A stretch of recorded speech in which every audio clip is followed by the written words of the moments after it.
This week's scenario is two fronts from the Steamroller 2015 tournament pack. It consists of the Killbox scenario. There are two rectangular zones. You can dominate the friendly zone for 1 control point. You can control the enemy zone for 1 control point and dominate the enemy zone for 2 control points. And you can destroy the enemy objective for 1 control point. 5 control points or assassination of the enemy Warcaster wins. So I decided to take both Haley 3 and Haley 2 as my 2-list pairing for this scramble. My Haley 3 list really makes use of Revive, and it abuses high defense models with Haley 3's signature spell Temporal Flux. My Haley 2 list is my Armor Kraken list. It's really about aggressive board positioning and making full use of Deadeye. I did go with Haley 2 for this matchup because I figured I'd be facing against Grim 2 and I could really use Deceleration. In my Haley 2 list, I have a Stormclad as her only Warjack. I also have a Squire.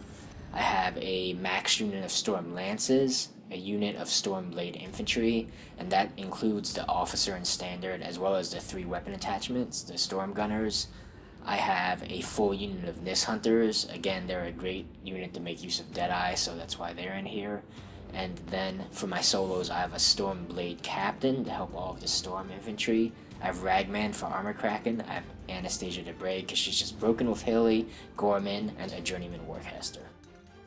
Alright, so for this scramble, I decided to take a couple of Warcasters that I think are B to B plus level Trollblood Warcasters, Hunter's Grim and Epic Borka. I wanted to challenge myself. I think Trollbloods has 3 lists that I'm very comfortable with and do well with, and Elemental Evolution, Pyre Meat Mountain, and Runes of War. So I figured we'd try out a couple lists that I've been working on but haven't put in tournaments too much. So this is I chose Epic Grim for this matchup. What I like about this battle group is that it can reach out and touch you, and it's actually built on Chad from Muse on Mini's Warmachine Weekend. I took out the Thrall G, I took out the Witchstock Croc, and got myself 2 units of Fire Eaters in here, and the Pyre Troll, which I think is just too good not to ever play. So we're gonna hopefully light some Fire Eaters on fire and go after Cygnar and burn them to the ground. So that's kind of the goal here. Whatever happens, Snarky's a good opponent, and it'll be a fun match. So, pro tip of the day. If you don't have Anastasia di Bray in your Haley 2 list, pause this video, open up War Room, and put her in. She's really amazing as a solo, and the +1 to go first really helps Haley. Since I won the role, I chose to go first, of course, and right now you can see that I'm putting Haley in the middle of the board so she can threaten either of the zones to score on scenario, and I'm also trying to centralize both of my Storm units. So the Storm Blades are in the middle, and I'm trying to split up my Storm Lances, on both sides of the Storm Blades because they're pretty fast. They can run 16 inches, and really they're just there so that they can threaten either zone depending on how my opponent deploys. I'm putting the Stormclad near my opponent's zone so I have something to kill anything contesting the zone as well as something to kill the objective, and then I'm putting the Nyss Hunters on that side as well just because there's a forest and they can really make full use of Hunter in that instance. The rest of my solos are kind of just getting scattered behind the rest of the army. They're shuffle around going where they need. One of the things that I really like about this list with the Fire Eaters is that on Grim's feet turn, they're going to mark the target for each other, which is pretty amazing. I do like the Bomber and Slag and the battle group on their feet with the extended range. They can really do a lot of good work. I kind of haven't played the list enough to deploy, I guess, as quickly as I'd like to. I want to get these Scattergunners into a point where with Mirage they can really threaten a lot of his infantry. One of the nice things about playing Epic Grim is the whole reform ability with your unit. I've got Victor Pendrake in this list. I think he's a nice addition. Not so much in this matchup, but he does bring another knockdown gun, and knockdown's a big deal when you're trying to put mortality on people and units. So what I'm doing right now is I'm trying to exactly get to the place where I can split my Scattergunners. because I do want them to kind of start on the sides and then close ranks into the middle.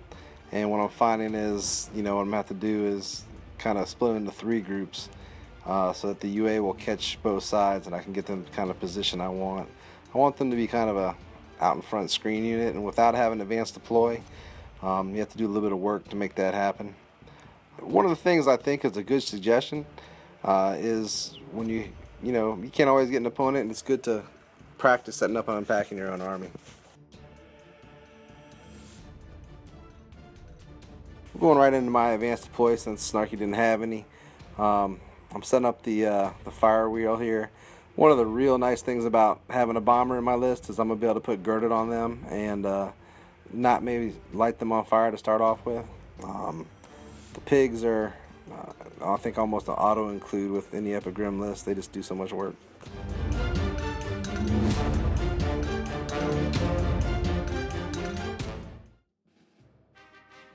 Alright, so the goal for me this turn is to run everything up the board as far as I can without getting assaulted by Warmachinists Advanced Deploy Fire Eaters.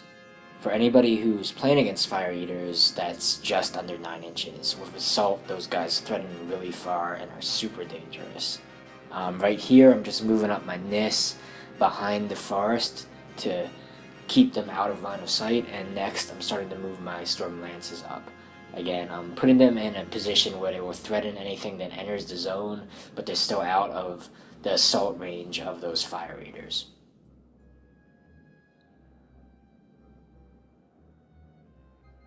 Next I'm going with the Stormclad, and because the Stormclad was next to some of the Stormblade Infantry, he is allocated a focus, which means that he can use that to run for free, and that's what he's doing right now. Again, I'm putting him in the middle of the board just so he can threaten either of the zones. My plan is to threaten my enemy's zone, but you never know when you're going to need him somewhere else. Next I'm moving the Stormblade Infantry, keeping one of them within 3 inches of the Stormclad just so he gets that free focus.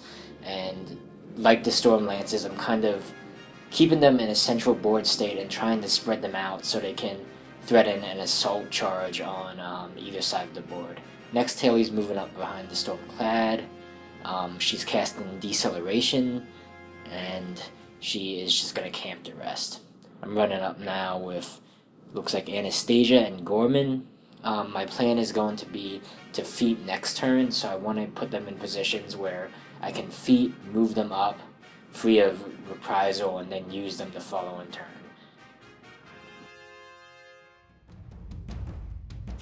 Alright, Grim turn 1. So, anytime you're playing Epic Haley, you know you're in for a grind. All I want to do in this turn is get myself into a position where I can at least do something on his next turn. I tease Snarky all the time that he doesn't know how to play a caster that doesn't feed on turn 2. But, hey, what can you do? Epic Haley's a good caster. I don't blame Cygnar players for playing her. But it does change the way you have to play your game. One of the things that I do like is the pigs against Epic Haley are still going to be able to pop up and do some good work. I have now I believe I just put girded on the middle Fire Eater.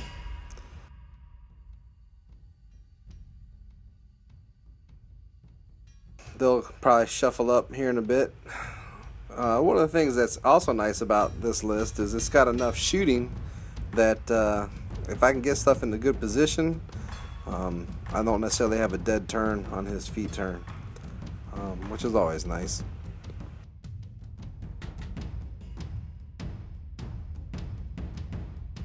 It's kind of funny because I had just played Snarky in the semifinals of a tournament the weekend before, and he had played P. Haley against P. Gristle, and I was able to win that one, so he considered this his revenge match.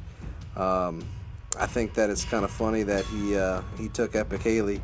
He promised me for 2 weeks he was going to be playing in Haley 3 against me. He's going to debut it, but I guess in the end he figured this was his best matchup. Either that or he didn't get his stuff painted. You know how that kid is. So there you go. Alright, so I've now convinced him that little round nubby thing at the top of the screen right in front of the blue zone is a trench. So I will at some point hopefully getting something in there. I'm running up my Scattergunners. They're going to need to stay in command because I would like to put Mirage on them. So that's the challenge of this particular turn. So now Pyre Troll's come up. He's gonna light the fire wheel. And normally I wouldn't do this. If I'm going first, I would just walk that cluster up and then move them into a better position or have him strike out the next turn. But the problem is he's going to feat, and if he feats, then they're not going to get anywhere. So I want them to be in a position to actually sort of threaten his army a little bit and set up a second turn for myself. So 4 of them are staying girded down in the bottom and 2 kind of going out as a screen. He let me move 2 guys that I forgot to move. That was nice of him. The Standard Bearer and the other Scattergunner guy. So Grimm's gonna load the stone up the best he can. Get some Mirage onto Scattergunners. I'm gonna try to put Grimm into a position where you know, it's kind of like almost, I'm not gonna say baiting the assassination, but I'm getting him forward with no fury, using only basically his basic defense and the hill for protection. So that's kind of where we're at. I am going to use the stone to put an armor buff on him. So he has no fury, but I don't think he's going to go for an assassination this turn, but we'll see.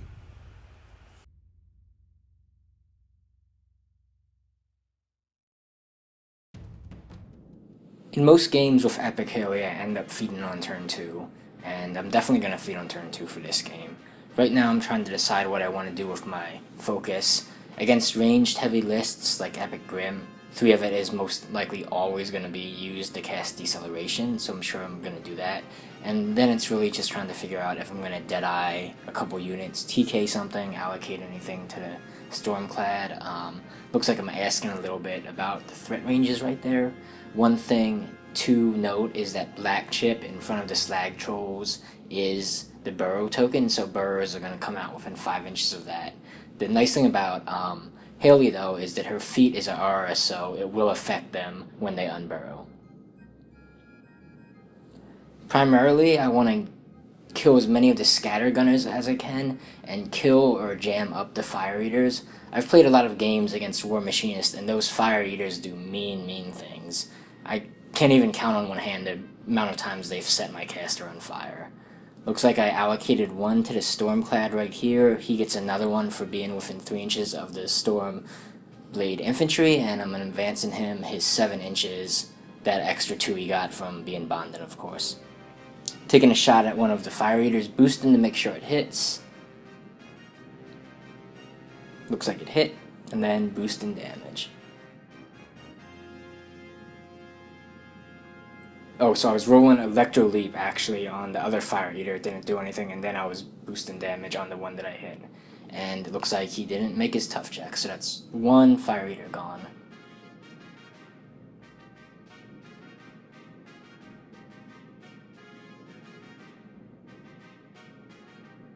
Looks like I'm clarifying a few things here right now.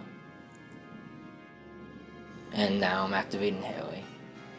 So she's moving up behind this Stormclad, going over to my enemy zone. Again, my master plan for this game is probably next round when I can kill the objective. Try to kill the objective, dominate the zone for 3, and then stick it out another round for another 2 for a win. Looks like Haley just cast Deadeye on the Nyss Hunters. She's going to cast Deceleration on herself, and then let's see what else she's going to do. And then she's going to TK herself forward to get more people in her feet. Right there, I'm just measuring to make sure I'm out of the 8 inches so the Slag Troll can't stand still and shoot me on my feet turn. And then I'm checking what I caught. You'll notice I'm not within 5 inches of the Squire right now, so my control area is only 16, but of course the Squire is going to run up and then it will increase to 18. So right here I'm going to move my Nyss forward to get into the enemy zone. I'm also hoping that they kind of clog up the Burrowers a little bit. They're mat 4s, so it's really hard to hit defense 15. So that's my plan right there. I'm going to be taking 2-man CRAs onto the Scattergunners. The reason for the 2-man CRAs is not to hit them, because Deadeye really helps with that. It's just to make sure that I kill them. Looks like the first one there, Tuft. I'm using those corpse tokens actually to mark the ones I've shot with so I don't lose track. Looks like there's one Scattergunner going down right there, measuring line of sight again.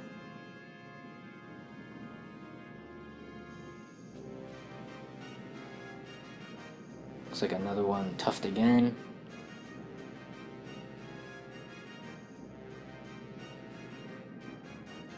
And so the reason I'm placing priority over the Scattergunners and, you know, not something like the Krielstone or the Slag Troll or anything like that is because the Scattergunners have clear, and if Grim ends up feeding, they can just kill swaths and swaths of infantry. Those spray 8s just hose infantry dead. And again, with his feet, high defense infantry as well.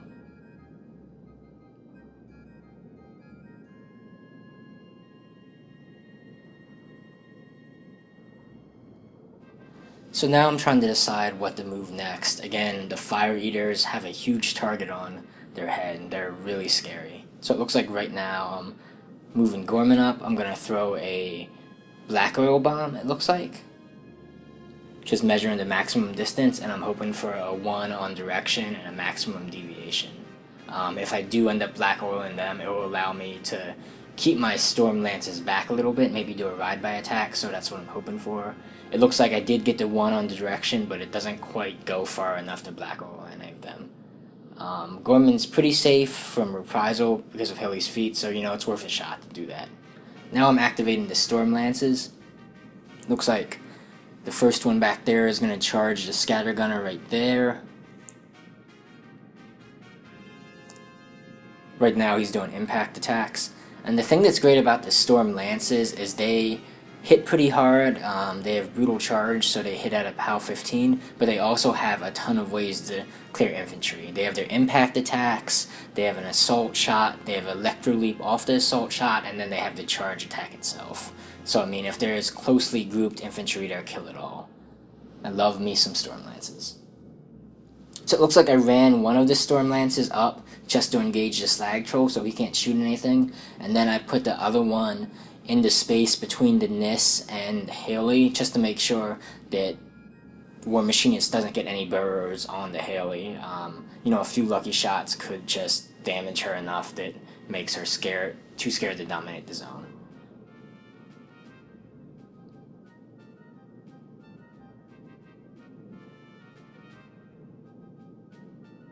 Looks like I'm rolling right now on all of the Scattergunners and Fire Eaters. The big group of Fire Eaters is my main concern. It looks like I killed one, trying to Electro Leap in the other, and then finally I killed the one in my zone. So right here I'm just running up the Stormblades, just getting them into a position that they can assault and potentially charge something next turn. They're a really good second wave unit. They're pretty slow at speed 5, but they hit really hard, and again they have assault, so they have multiple attacks. Now I'm moving Anastasia next to Gorman, just behind Haley, hoping to get maybe espionage off in a couple turns. The Journeyman Warcaster is going to run, and then I'm going to remeasure my control area to make sure I've caught everything I wanted under my feet. Alright, so Grim turn 2. We ought to make Snarky commentate this entire turn since it's basically his turn anyways. He has popped feet, and as you know from playing the Epicale, you basically don't get to make a whole lot of decisions as far as the order what you'll be doing. I think I have a couple guys out of the feet, but not anybody that's a solo, so the unit will activate when he says. The nice thing is I do have these Burrowers, and they come up, they're in the feet, so you don't get to like choose when to activate them. However, I can put them in some places that are pretty nasty for them, and that's a good thing. So basically, you know, this turn is any work that I can get done on this turn is going to feel good. That's the goal. You know, a lot of people will, when they're playing Epicale, will just, you know, on their feed turn, I don't know what it is, they turn their minds off, whatever. I'm always trying to figure out, there's got to be some advantage I can get somewhere. So I have my Mirage moves, which is another nice thing because it increases some threats and some stuff that maybe weren't going to get a chance to go. Scattergunners, of course, with the UA have clear, which is a great ability, meaning when they shoot their sprays, I don't hit my own guys, so it ignores them. And sprays in general are just really good, ignoring cover and everything basically, but except for elevation. So, all right, he's decided that I am allowed to use my Fire Eaters this turn. So they're gonna spray. They're on fire. We are able to get some nice boosted shots into the Stormlancer that killed the guy that was engaging them. So these three guys we determined are out. So they are able to do some good damage, do some work. Fire Eaters, I think, in Epic Grim were made for each other. So I think they're good. They're probably the best release Trollbloods have had in a long time, in my opinion. You'll see them in almost all the lists that I play, especially in the Scramble. They're in both lists. And I think they actually, anything that's not a theme list, you're going to see me playing Fire Eaters. So you're not going to see them if I play Calamity, you're not going to see them if I play Runes of War, but pretty much every other list I'm going to have 2 units of them. People say they don't synergize well with the Croak Raiders. I don't necessarily think that they have to synergize well with the Croak Raiders. I think that they kind of act independently, and they're both kind of self-sufficient. Alright, so the Scattergunners are going now. A couple guys have a chance to shoot some stuff. So anytime you see Epicale pulling stuff off the table on her feet turn, you gotta feel pretty good. I do believe that the fighter did not kill that stupid Lancer. How is that even possible? We'll have to go back and see what happened there. I'm not going to get a whole lot more work done with the Scattergunners on this turn. I am going to get a couple more chances to put some shots into people, though, which is a nice thing. So right now the bomber is going to, I guess, drift.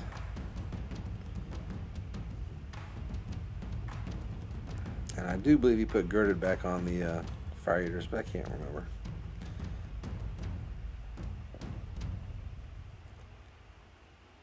So one of these days I'm going to play Epicale player that lets me activate my caster early on. I'm thinking they're being cute, and I'll repop my feet on them, but it wasn't this day. So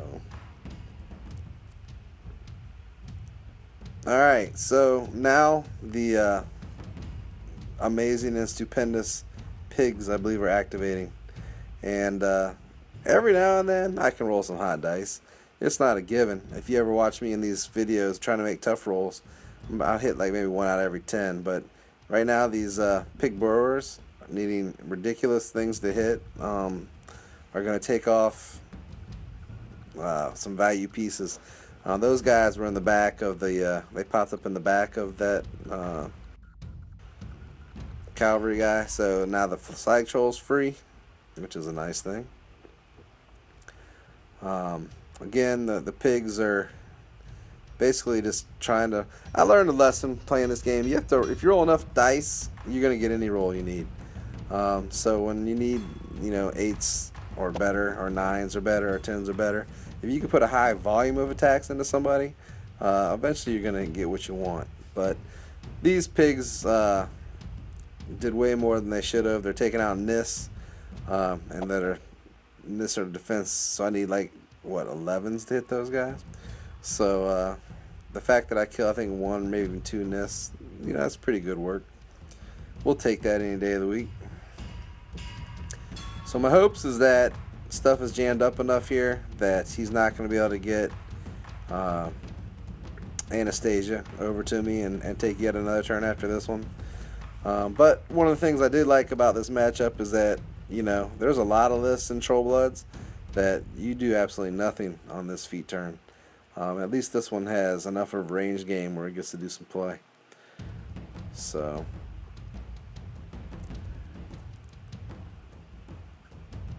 one of the things to keep an eye on in this game, and I like the fact that you can see the clock.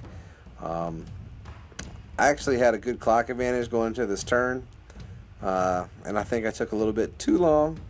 I'd rather have played my turn a little quicker and put some clock pressure on Snarky. But I've been able to, on his feat turn, take off 3 Storm Lancers and or whatever the cavalry's called, Storm something.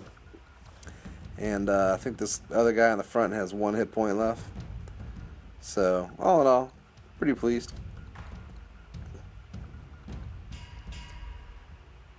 But again, the turn took way too long.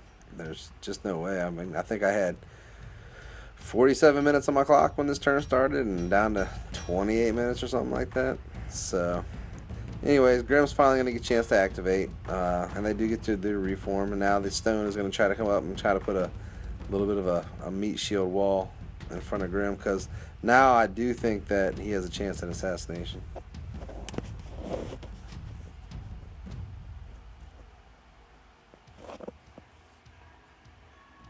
Oh, this is kind of fun. So Pyre Troll is going to attempt to drift, and all he does is reset the girded fire eaters back on fire. So there you go. Alright, so I lost a couple Nyss, a couple Storm Lances, and a few Stormblade Infantry, but all things considered, I'm feeling pretty good. That's one of the great things about Haley 2 is she basically gets 2 turns in a row. It's really broken, but it's a lot of fun. Again, just to let you know, my primary goal is to try to get 3 points this turn, so that would involve killing the objective in Warmachinist's zone, taking out all of those Burrowers, and then killing or removing the Slag Troll. Right now I'm just asking some clarifying questions, probably about the defense and armor on the Burrowers, thinking about the best way to dispatch them.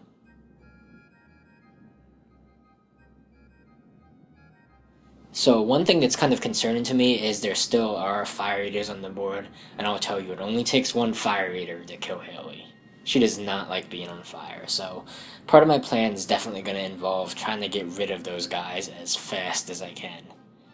Another thing that's kind of scary is that Grimm 2 hasn't feated yet, and he has all of his stuff on the hill. You know, there's an impaler there, or not an impaler, a bomber there. Grimm 2 himself is there, who has a high-ranged, high-power gun, so when Haley gets into that zone, she's definitely getting shot up. So one of the things that I end up deciding to do is to not upkeep Arcane Shield on the Storm Lances. Most of them are dead anyways, and Haley 2 is really going to need that extra 3 armor. Looks like I do take 1 from the Squire. Let's see how much I end up allocating the Stormclad.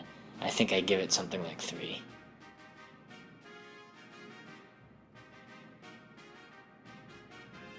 So right there again, I'm splitting up my focus, really thinking about what I need to do.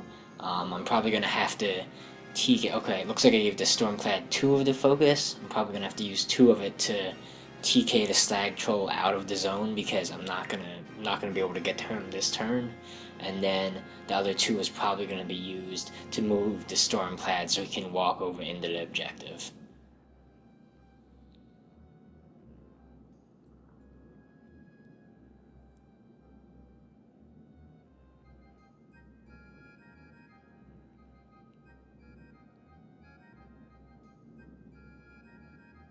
There's so many things that you can do with Haley that sometimes you take 6 or so minutes trying to grasp it all. Looks like I did decide to activate the Storm Lances first, so those guys are going to be charging into the Fire Eaters again to jam them up and trying to kill a few Scattergunners. Hopefully the Electro Leaps roll pretty high and I can get multiple casualties off of each of the 2 remaining Storm Lances. That guy's pretty hurt and he's pretty close, so he's not gonna get the impact or assault. Looks like the guy on the far left and the north part of the screen will though, so let's see how many I can take out. Looks like I'm rolling pretty high there. I always like it when that happens. So even if I don't kill all of the Fire Eaters, as long as I keep them jammed up and keep them away from Haley, that's fine with me. I just don't want them in my caster. I don't want them to light the Stormblade Infantry on fire. It's pretty hard to kill to, normal POW 10s with deceleration up, but it will die quickly to fire. I mean, you're looking at dice minus 3 there to kill it. So after the Storm Lances, I'm going to activate my Stormblade Infantry. One thing you'll notice is it's really spread out. The UA allows you to really spread them across the board, so they can attack multiple threat vectors with their assault. The only thing you got to be careful with is if somebody kills the UA, it really messes up their cohesion. I've had that happen a few times, and maybe it will happen this game, but as of now, he's still there, so I'm trying to get as much use out of them as I can.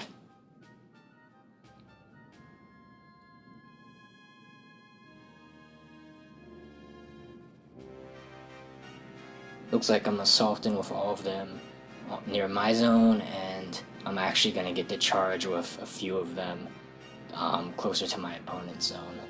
Again, just moving up the UA and into command range position just to make sure everyone's in.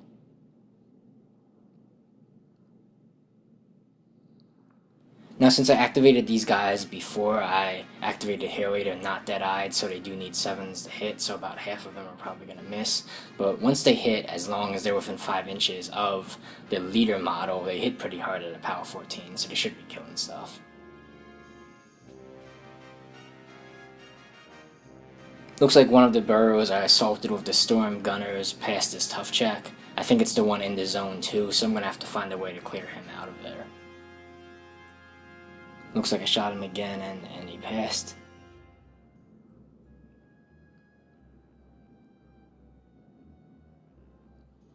Alright, so right here what we're measuring is as long as the standard's in place, the gun is actually an AoE if it directly hits, and it's an AoE 6, so against arm 13 you can actually kill them sometimes. Looks like 2 of them in the zone tuft again, as well as 1 near that obstruction, so this is one of the things that is hardest about trolls. You never know how much stuff is going to tuff, so you just have to be prepared to put everything in them. Right now I'm activating with Ragman. He's going to Bone Shaker 1, and that guy passed his tough check again. Looks like Gorman's activating now, and he's going to throw an acid bomb into the knocked down Burrower. It's one of those corner case ranged options that rarely gets used, but once you can use it, it's pretty golden.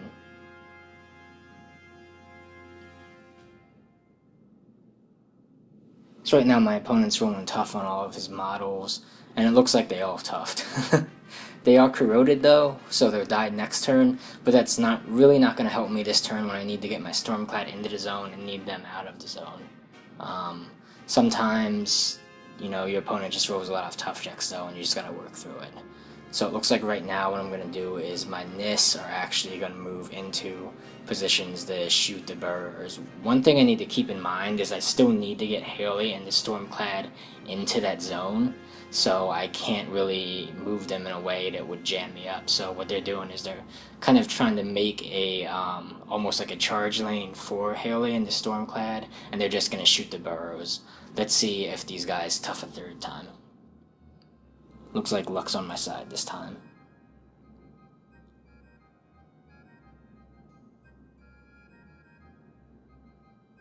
Alrighty, 1 more to go. Is it gonna tough?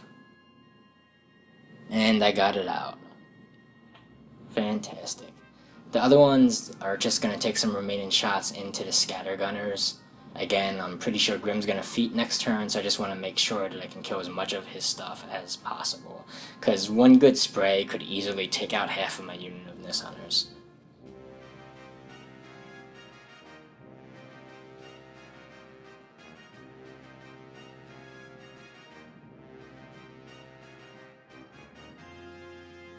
Alrighty, and that's the whole unit of Burrowers except the one last guy right there. They made the command check and they're fine. Oh, it looks like I shot him with one of my Nyss Hunters trying to kill him, and I ended up killing my own Stormblade. Sorry. So what Junior's doing right now is he's put an Arcane Shield on Haley. She's going to be in that zone. She's going to get shot up by Grim's feet next turn, so she needs every blade of armor she can get.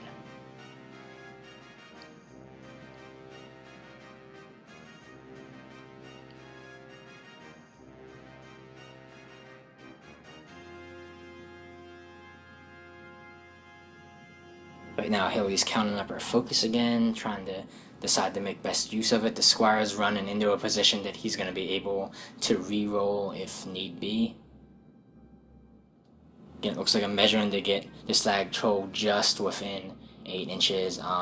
Pulling a little bit of a Pygmie right there and moving her back a little bit just because I realized that I need to also TK my Stormclad to give it the extra 2 inches. So doing that first, because that's sure to go off. Moving him forward right there. And then spending 2 to TK the Slag out of the zone. If this misses, it could be really bad. Let's see what happens. Looks like I'm just in.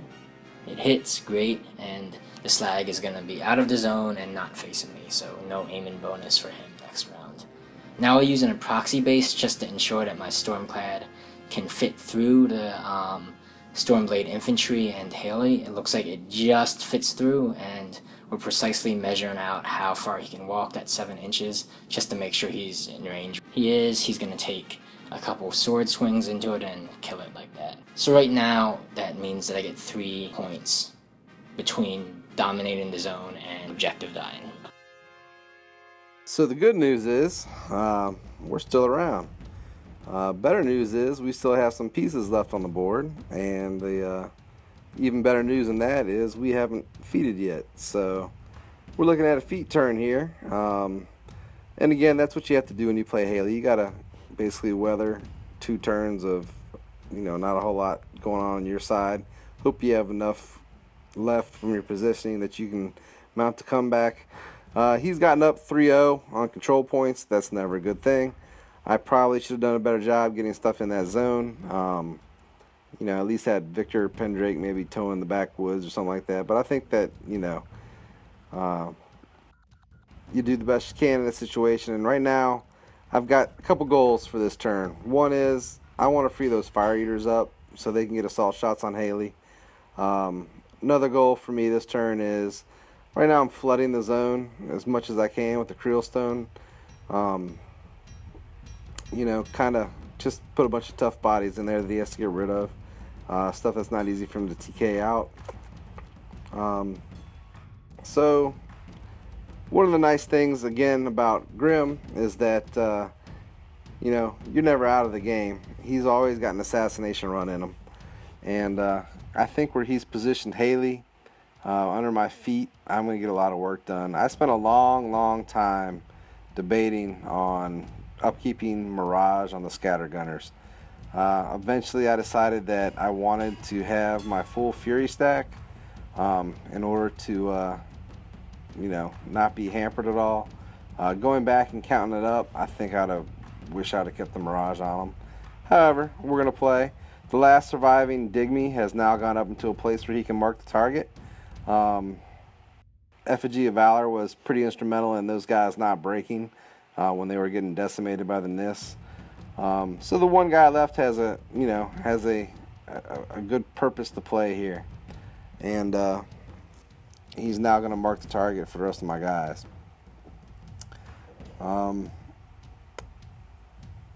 As I move Grim up, I'm trying to clear off that guy with the Stormlance that has 1 hit point left that's tying up my Fire Eaters, And I'm trying to take out the guys that could take free strikes on the Fire Eaters as they assault Haley.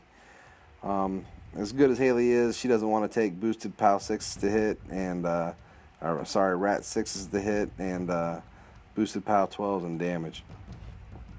So I do believe that the bummer of this is that I miss Haley with Grim Shot, which should have been, like, you know, near impossible.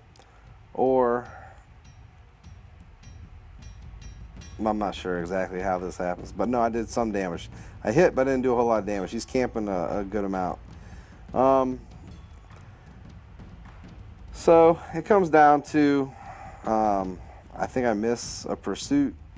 I mean, I miss a mortality, or she's just out of range of mortality is what it is. Like, she's just a smidge out of range. So I put pursuit on his warjack, on his heavy, on his Stormclad. I guess the thought process here is that's the guy most likely to take out that unit of Krielstone, them in the Nyss, and I want it to be where if that guy activates, I can get another person in the zone in a position where maybe he can't clear it out, and the Slag Troll is a good candidate for that. So my Pyre Troll now is coming up here, and he's going to try to clear off the Stormlance. So even with a drift, I'm still going to hit that guy and boost the damage. He's got 1 hit point left, hoping I can get rid of him. And the answer is no. Someone else has to do that. So one of the things that I think I slipped my mind in this whole thing is I did not reform with Grim, and that's a bit of a mistake. But the Scattergunners with clear stood still and cleared off the not only the guy that was tying up the Fire Eaters, but I believe they get the guy that's in the way. I don't know. So we'll see. Again, if I'd had Mirage up, they could have stayed still and threatened to board even deeper. So misplay on my part. But here comes the Fire Eaters.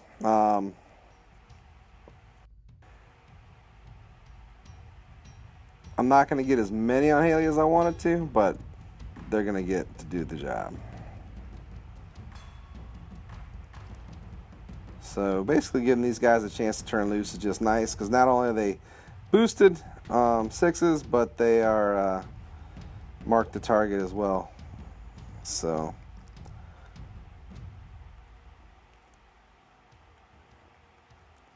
as I roll, and I think that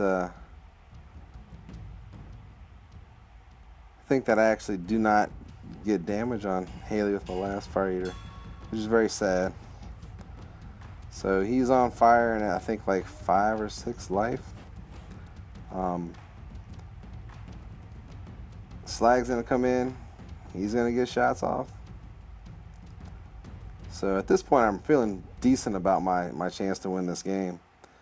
But mark the target. Did not get the damage on Snarky that I want to. I think he must be like with Arcane Shield. He's up in like armor a lot. And so here's where we really pay the price. And we measure this a lot, and we measure both directions. And at the end of the day, I only have myself to blame. But the bomber's out. He's out by like 1/8 of an inch. And again, if I mirage that Scattergunners, he's in easily. And there's no way that Haley survives 2 shots from the bomber. So we shoot 1. The blast damage doesn't do enough to really do any damage to her. So what we're gonna have to do with our second shot is not lose the game. And the piece that causes you to lose the game against the Haley player is Anastasia. So I'm able to take off another guy, and we're gonna redirect our second shot and go hunt for Anastasia. There she is, hiding out behind that little post. Being up on the hill is always a good thing. Not that it mattered in this situation, but so I'm hoping for a small drift. I get it.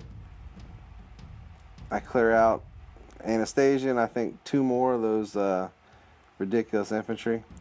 So ideally we would have tried to kill Haley, but we're going to have to hope that fire and corrosion do it. Man, Grim must really dislike Haley. I mean, not only has he shot her with his gun, but he's got his War Beast shooting her with acid, he got a Fire Eater to set her on fire, just everything is going wrong for her right now. It looks like the corrosion does go out, the fire doesn't, and she is on 3 HP, so she's limping along by the skin of her teeth. Right now my plan is, again, to just clear that zone of the Creo Warriors and the Slag Troll, which will net me another 2 points and win me the game. One of the really smart things my opponent did, though, is he put Pursuit on the Stormclad, which means if I move to engage the Slag Troll can either walk away, or possibly the bomber could even walk into the edge of the zone. So that's something I'm definitely going to have to play against. Right now I'm just trying to figure out the best way to maximize my focus. Haley really likes staying in the back and not getting into the mix of things, but if she needs to, she can. She's Mat 6, she has a PAL 13 weapon, Echo, that can do a ton of damage, and she does have a few offensive spells, you know, one of them being a cost 2 nuke or a cantrip bolt that can get some work done. So I'm going to save some of my focus for that, as well as giving some to the Stormclad so he can beat on that Slag Troll right there. So it looks like I'm double checking my focus again, and then Haley's going to waltz on over and start beating up the Creo Warriors. Before I do that, though, what I do decide to do is I spend 2 and I TK Stormclad. And because the TK is a place effect, it does not trigger Pursuit, which means that the Slag Troll is stuck in place while I beat on him with the Stormclad. After that, Haley starts swinging on the Creo Warriors. Looks like a hit, and I take the first one out. Measure and reach just to make sure I got it. Spending 1 to buy an attack hit. Kill that one too, and now she's going to start zapping other guys with her mind. Spending 2 for the spell. Let's see, rolling it out. And spending the last one to buy an attack on the Slag Troll, and it misses.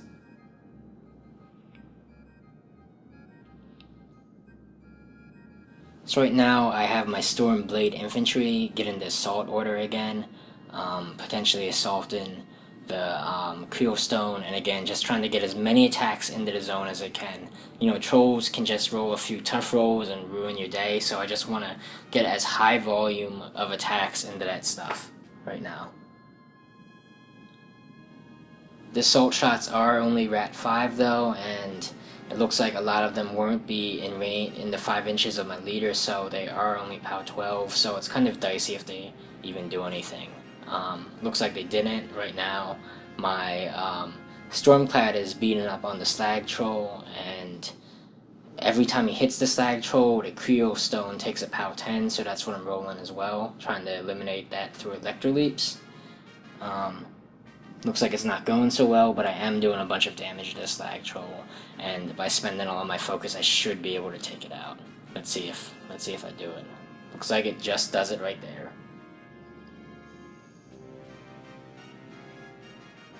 So next I have my Stormblade Captain move forward. He's going to take a shot into the UA. He actually has a range 8 POW 14 gun, so it's nothing to sneeze at. I mean, he'll do a lot of damage, and you see right there, he basically just one-shots the guy. So now I only have a couple of Creo Warriors left in the zone, and I have 7 Nyss Hunters, so let's see if I can take them out, or maybe my opponent rolls a bunch of tough rolls. Got 1, got 2. Oh, we got 1 left. And it looks like that Nyss will kill it off. And there we go. I get to dominate for 5 points. That was a really hard fought and great game. Haley was hanging on by an inch. She could have easily died by the fire. If that bomber was in range, he would have definitely taken her out. Warmachine is always a blast to play. I really enjoy the games we played. They're always close like that. So I hope you guys enjoyed it, and thanks for watching Advanced Maneuvers.